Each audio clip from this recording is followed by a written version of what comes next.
G'day, Steve Morgan here, ABT Fishing Monthly, another Tackle Fridays. Exciting Friday for us this one. We've got a whole lot happening in the next week. Monday we go down, start marking out and getting ready to run the AFTA Trade Show and Public Day. So if you're anywhere near the Gold Coast next weekend, in particular next Saturday, make sure you come along and visit the AFTA Trade Show Public Day, 9 a.m. till 3 p.m. Gold Coast Convention Centre. It'll cost you nothing to get into the show. If you park at the centre, it'll cost you about $15 to park there. But you will get to have a preview of all of the new and cool stuff that the trade has been showing tackle stores in the 2 days before. The way the show works is Thursday and Friday, it's all tackle stores doing business with wholesalers. And then on the Saturday, all the wholesalers get ready to engage with you guys, members of the general public, to show you all the latest and greatest. There's kids running everywhere, there's YouTube celebrities all over the joint.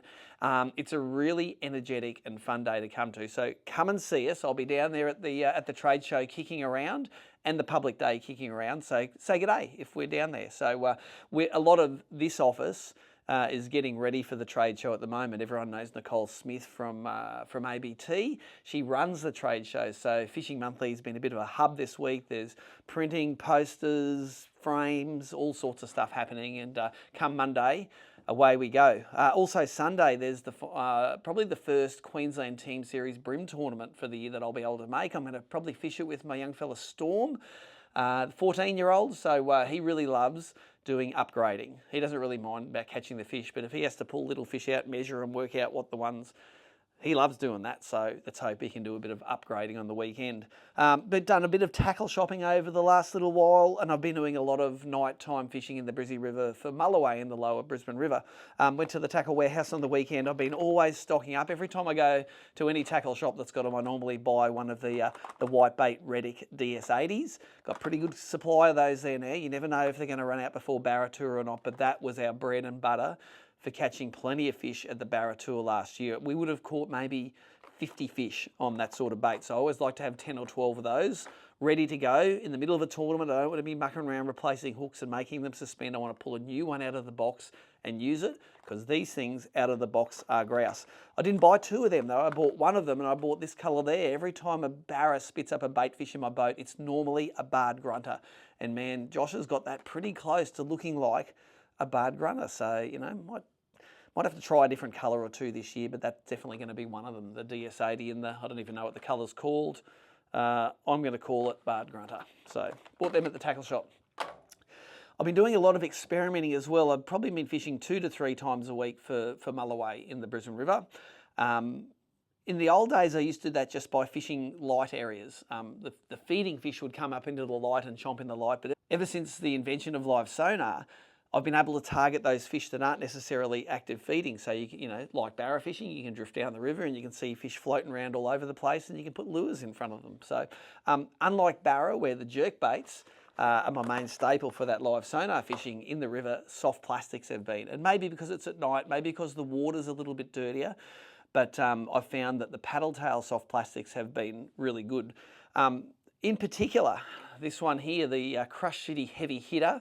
It's one of Mick Horn's favourite bait for his big threadies, but I find the little Jewies have been loving it. So I've been using these mainly without a stinger and with a big wide gape hook there. So normally I would be using that rig, just jig head and hook there, and I'm unapologetic for the 55-pound Schneider and the big fast hatch clip on the front. It doesn't make any difference to finesse. But I've just recently started adding stingers on the back, because there's a few situations where threadfin get involved, or where Jewies eat it on the drop, or I'm not hooking the fish up. So an extra few sets of trebles, barra style there, and these ones are rigged up with a split ring and a treble off the back of the second hook eye there. These TT jig heads have got it. That's been working pretty well as well, so I've got a few of those ready. But one of the other things I've been doing at night is I'm a really big fan of straight through fluorocarbon when it comes to my brim fishing, and in fact for my bass fishing. I like fishing jigs on straight through fluorocarbon. I like fishing blades on straight through fluorocarbon in the freshwater for bass. And I spooled a reel up last week, one of these 13 fishing concept C2s, with some 16-pound Altolos fluorocarbon that Josh from Bluefish Imports brings in. So that's 16 pounds straight through, and straight through to the lure. Jewies don't have cutting teeth. They've only got sort of holding teeth. So I haven't been bitten off with this yet. And it's a little bit different to fish with. I reckon it goes a little bit deeper than the braid because the fluorocarbon doesn't try to float, so I don't get that sort of hinge in the sinking of the line. I reckon it's a lot more direct. But also when I hit a fish, man, I'm not tearing hooks out once I get in there. I thought that maybe the straight through fluorocarbon would be a bit of a hindrance and I wouldn't be able to get the hook into a lot of the fish, but I've been using it for a week or two now, and I don't reckon it's made any difference at all to my hookup rates.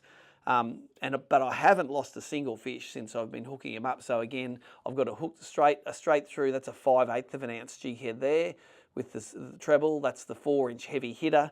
I've got them sort of all rigged up in some of the different colours to get that job done at night. I'm tagging a lot of the mulloway as well. In southeast Queensland, there has been a massive recruitment of mulloway. Basically, every waterway from the Jumping Pin to the Sunshine Coast is full of 50 to 70 centimetre mulloway. They would have spawned in the sort of 2021 floods that we had. So, about 3 years down the track, they're this big. The ones that I've tagged tend to grow at least 1 centimetre per month or up to 15 centimetres per year. And the recaptures that I have always tend to leave the river and the places that I've tagged them, and they always sort of head north. And that might just be my fish from the area that I'm fishing, but I find the tagging gives me a lot of that data so that I know where the fish go afterwards. So if you do catch a tag fish, they've got the yellow tags in them, ring the 1-800 number on there, report it. You get a certificate, I get a certificate if I've tagged it to tell me where it's gone, and you get some really cool data out of it. Here are some of the heavy hitters that I've been using. The 4-inch one is pretty exciting there. That's the there's a few different colours that have done well. That one there, that's the bait fish. It's like a two-tone laminate, sort of light and dark colour. That's the ghost minnow, no, glow shad, that one's called. That's sort of a green and bait fish colour. And this is Mick Horn's favourite. This is my least favourite for the mulloway, is the black and red. He thinks that's grouse.